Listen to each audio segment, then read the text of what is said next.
Hi, this is Stan Lee, and I think it's time that we talk about the mighty Thor. You know, it's funny.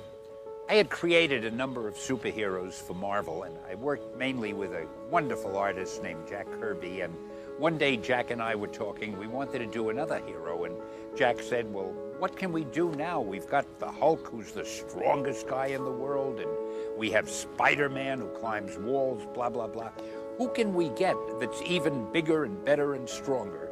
And it occurred to me, the only thing we could do, perhaps, is come up with a god. I thought it would be fun to make a god a hero. So, I'm not the world's greatest authority on gods, but I brushed up a little on the Roman gods, and I said, we've seen a lot of them. Looked into the Greek gods, well, everybody knows them. And then I stumbled on the Norse gods, and I realized they're not as well known. So I was reading about them, and then I came across the mighty Thor, god of thunder.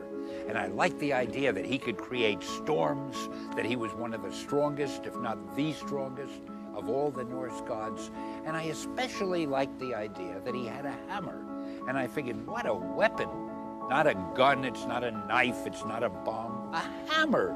I'm lucky it wasn't a screwdriver. It could have been a pair of pliers. But I think a hammer is really dramatic. Now, I want to show you how scientific we were at Marvel Comics. I needed a method for Thor to fly, to go from Asgard, which is the home of the gods, to the Earth. I didn't want him to just say, I think I'll get going, and bingo, we see him fly. If you ever thought about it, Superman flies with no visible means of propulsion. But I wanted Thor to have a real method of flying. So I figured he'll take his hammer and put a little leather thong and wrap it around his wrist. And then he'll swing the hammer very fast, like a propeller.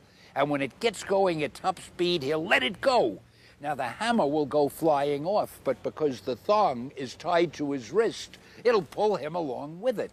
So you see, everything I ever wrote was scientifically sound, and nobody could criticize it or fault it.